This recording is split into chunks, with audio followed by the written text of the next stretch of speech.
Now a play fake. Nowhere to escape, and he goes down. Bruce Irvin coming in from that outside linebacker spot. He gets him down for a loss of 5.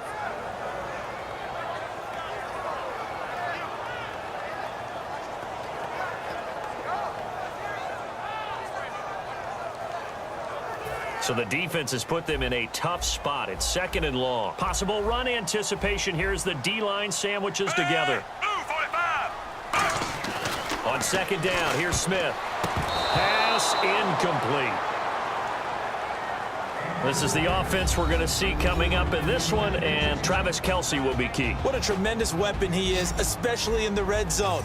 Knows how to find the end zone when running his routes. And on 3rd and 15, we see the dime look, 6 DBs on the field. Playing pass all the way. Over the middle and into the hands of his receiver, Macklin. Just a 1-yard pickup on the play, and that's going to make it 4th down. That's certainly playing down and distance very well by the defense, isn't it? Take whatever you want underneath, by all means. So here's Dustin Colquitt now to punt this away for the Chiefs. Travis Carey back deep for the Raiders. He'll send this one into the Midwestern air, and it's a good one. A big kick that time, 52 yards. And the Raiders will take possession.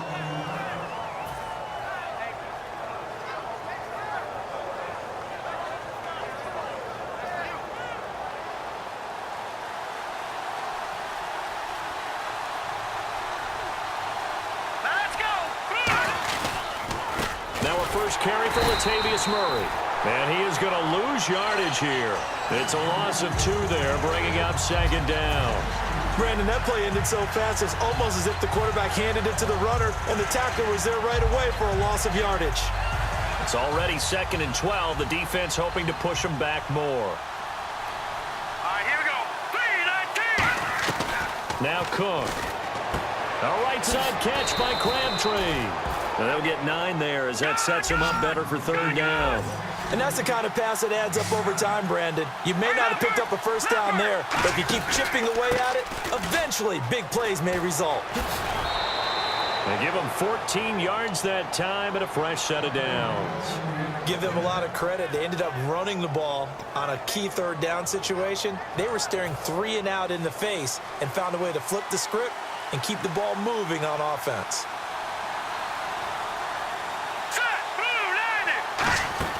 Throwing, Cook to the left side and complete for Amari Cooper.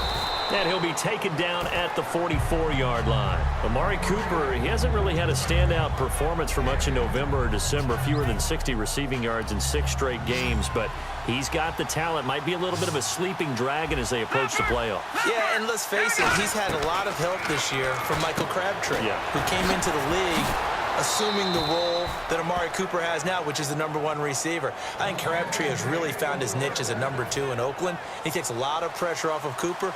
Wait till playoff time. Those two together, that could be a lot of trouble for whoever they're playing. They go play action here on 1st down. He's got his man on the crossing route. A good pickup there, 8 yards on the 1st down completion. And there they went crossing route against the zone defense. What do you think of that? Takes real coordination between the passer and the receiver, because you got to read those zones and where the open spots are and be on the same page with the guy throwing the football. Because sometimes you're throwing it in front of the zone. Sometimes you're throwing it between the zones. Sometimes the receiver's going to just kind of find a spot and what we call sit down and present himself to the quarterback and throw it there. It's a tough read, but when they're in sync, it's really effective. And he's got his man on the out route. The completion good for 3, and it's 2nd down. Well, sometimes we talk running backs. Sometimes we talk wide receivers. Walford, the tight end in this unit, very important. Clive Walford, a terrific player. Knows how to work the inside portions of the field, but also can surprise you and get deep. They'll lose a yard, and it brings up 3rd. So the myth has been shattered. Every cornerback in the league is not just a cover corner. Some of them will stick their nose in there and make plays exactly as we just saw there. A big loss suffered by the offense after that nice tackle. Finds Roberts left side. The completion good for only 6, and that'll bring up 4th. And no field goal try here from the red zone offense out there. They'll go for it on 4th. They'll run. It's Washington. And he'll take it into the end zone for a Raider touchdown. DeAndre Washington, a 12-yard touchdown run. And the Raiders have taken the early lead. And there you go. Nothing really too complex. Block, keep to your assignments, let them run it in. They did it. Fundamental football. Good blocking beats good tackling on that play. End result, touchdown. Now Janikowski following the score. He'll boot this one away. This is taken about 7 yards deep. And he probably should have stayed in the end zone as he'll muster a return up to only the 14-yard line. Here's the Kansas City offense now as they get set to take over. And they'll certainly be trying to do better than that first drive where they went 3 and out. And sometimes the first drive is just simply to settle nerves. You know what it's like at the start of a game with the emotion. Guys a little bit jumpy. You do. Oh, you understand the same way. It's just like us calling one, right? Making sure we ease into the game, let it come to us. Well, you went and 3 now and they out. have that opportunity. No, you didn't go 3 and out. I went 3 and out on that first drive. I'll try to do better here. Second down following the incompletion. 3 receivers to the left, 1 to the right. On 2nd and 10, Smith. He rifles one that's intercepted. And he takes this one back into the end zone, and the Raider defense delivers a score. Short throw, pick 6 right there, those linebackers. They love when those short throws come and those eyes get real wide, don't they? How about the anticipation?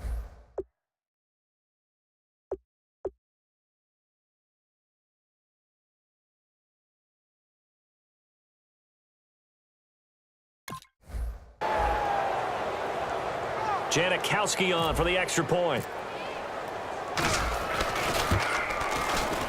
And it's good to make it 14-0. So they'll get another shot on offense following that pick 6. And now the kick is away. This is taken about 7 yards deep. And he'll get it up past the 20 to the 22-yard line. Now the Chiefs offense, they get ready to head on the field.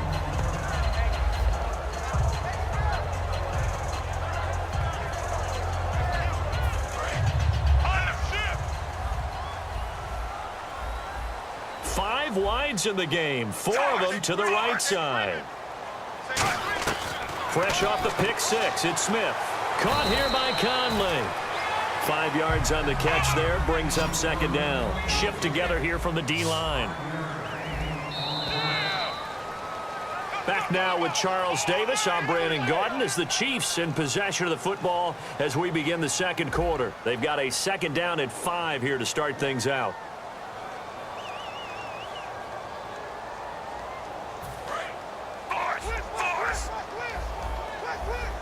Five receivers in the game, 4 of them to the left side.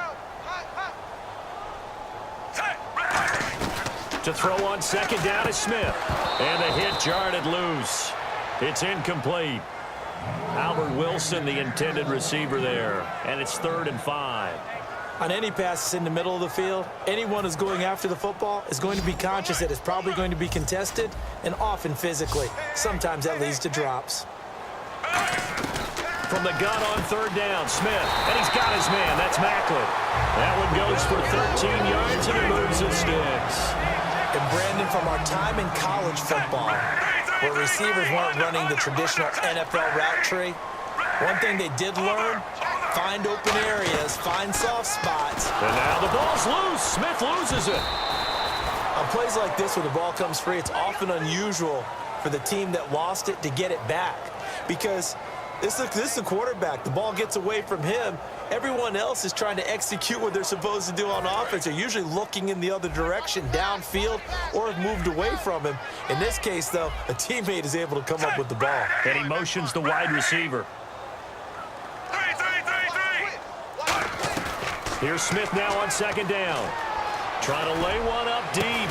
And he fires one that's intercepted. A great read, and it's picked off. And they will take over possession of the football at their 42-yard line. So out come the Raiders. And they'll just simply be looking to build off the confidence of the last time out where they scored a touchdown. And confidence is powerful, isn't it? When you've scored once, you feel like you can go back out there and get it done again. Doesn't matter what the defense throws at them. They feel like they're in a groove right now, and they want to get out there and show it. Yeah, hoping to stay in that groove here this go-around. It's a gain of 20 that time. And that'll be good for an Oakland first down. No matter how you evaluate quarterbacks, at some point arm strength is going to come into the conversation. I'm really impressed by what I saw on that throw on the out route.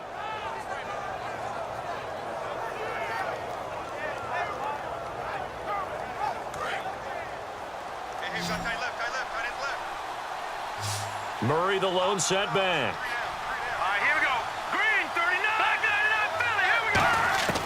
Now Cook connects it to Roberts, right side. Give him a couple on the catch. It's 2nd and 8. I know many people like to throw to the tight end, maybe in a little flexed out position because he creates mismatches with his size. But slot receivers do the same thing with their quickness, their speed, and their route running savvy. Throwing, Cook. They shakes him off. It's caught by Clive Walford. The reception good for 7. It's 3rd down. I know exactly what's going to be said about that play from the defensive perspective. What's that? That's why I tell all you guys we need more than one tackler to the ball. He broke the first tackle. Luckily enough, there were more people there to get him down. They come out here in the eye. They'll run here. It's Murray. They get 5 out of that one, and it moves the chains. Everyone understood their role on that play. 3rd and 1. You know the defensive guys, they're trying to get down and get low and get leverage on the offensive lineman, but they didn't allow that to happen. They created a crease and allowed him to get through for a first down. He couldn't quite hold it. Got hit. Ball pops out. Incomplete. We know it's not an easy job to go out and catch passes when people are trying to tackle you and knock the ball away, but the bottom line is that's a pass he's got to have and a pass he should have caught. Back to throw now on 2nd and 10. His throw incomplete. Amari Cooper, his intended receiver, and it'll bring up 3rd down. Partner, was that Justin Houston breaking up a pass on his own drop there? It was indeed the former Georgia Bulldog. Yeah, normally what we talk about with him, rushing the passer. That's where he's really earned his reputation. But showing here he can be a complete player with that great speed of his. And he couldn't hang on to it through the contact. Incomplete. So many offenses want to include their running backs into their passing offense and be able to swing the ball out or check it down to them. But sometimes those guys are just not as comfortable catching the ball as they are running it. And Janikowski bangs it through, and the lead will grow. It's now 17-0. So it goes down as an 8-play drive, and they cap it with the field goal. Yeah, they were able to pick up a few first downs along the way, but they couldn't keep the momentum going all the way into the end zone. And he's able to get it across the 20, but not by much, as he's marked down at the 21-yard line. And now here comes Kansas City. And following the interception, we'll see what they can put together on this drive. I can hear my old college coach right now. He always used to tell us before every game, the team making the fewest mistakes will win. What they're hoping is that that last mistake is their only one of the game. Coaches, that's all they talk about, turnovers, right? Minimizing those and maximizing opportunities. Check three.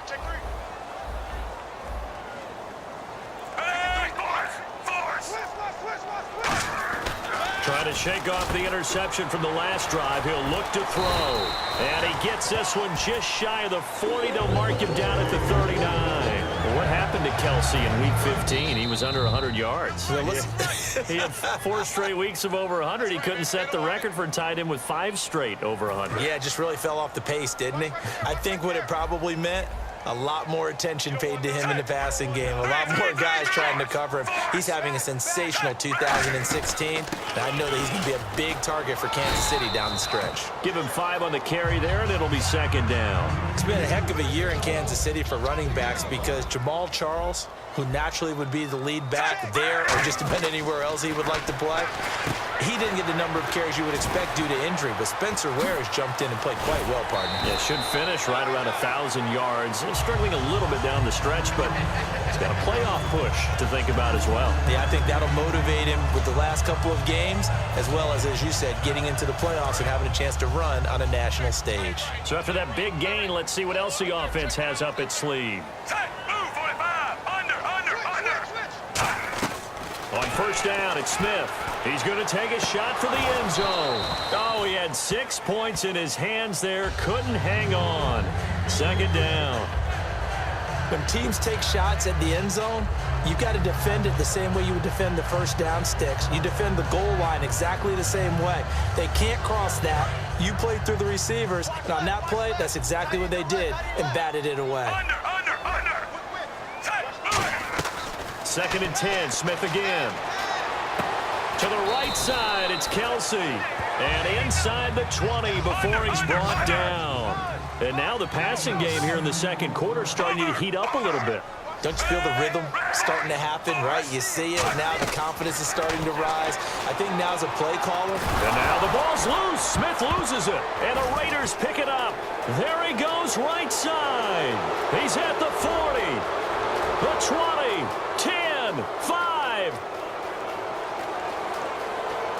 And he's into the end zone. It's a fumble return for 6 and a Raider touchdown. This first half has been a nightmare for that offense. Defense just dominating them. And when you're picking up the ball, picking up their mistakes, and taking it the other way and putting it in the end zone, that's a defense's dream. They're having that type of a game. Everything that can go wrong has gone wrong for this offensive unit. And you can bet they're preaching 2 hands on the ball here as the kick's away following that fumble return. This is taken about 7 yards deep.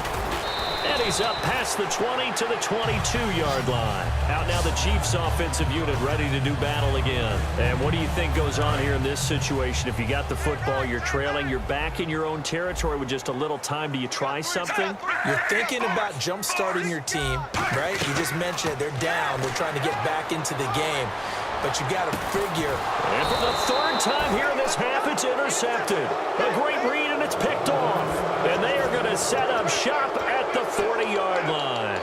And now Oakland ready to take the field. And they split the uprights last time for 3. They've got the lead.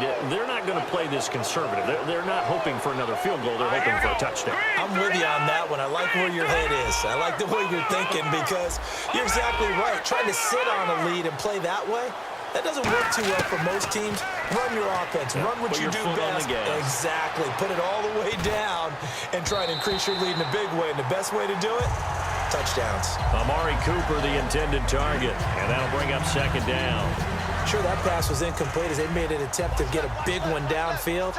But that's okay because the second part of that is if you don't get the completion, at least you've told the defense you're trying to stretch them out a little bit, and they may have to change accordingly. And second and 10, he'll look to throw again. Being chased out left. Now he'll throw deep left side. This is caught inside the 15. A big play there just before halftime. And even 50 yards. Well, we know he's got the speed there. He needed the speed and the hands. A great catch. And because of that speed, you have to respect it as a defender. So you have to either play off. Now whistles come in. We're going to get a timeout here by the offense. It's just their first, so they'll have 2 remaining here before we get to halftime.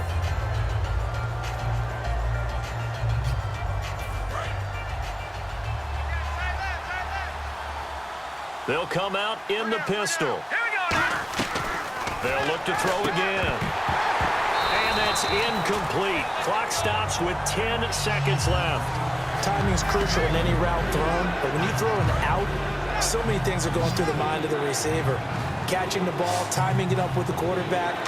Are my feet going to get down inbounds? On that play, all those things going through his head might have caused him to drop it. Not only did they drop what looked like an interception in the end zone, they blew a golden opportunity to shift the momentum. So they won't get a touchdown, but here's a chance to at least get 3 to end the first half. That is caught at the 7-yard line. And sometimes pride wins, doesn't it? Because, yes, they're getting steamrolled here right now. They're down big, and they're going to try a fake field goal against them. Yeah, I'm not supposed to root, but good for them for stopping that one and showing that they haven't given up on this game. Yeah, I just can't believe, though, that they tried the fake with this wide of a margin up that big. But like you said, kudos to the D. Yeah, if the blood wasn't bad before, it is now. It might have started that way now. And we welcome you back live now inside the booth alongside Charles Davis. I'm Brandon Gaudin, set and ready to rock for the third quarter.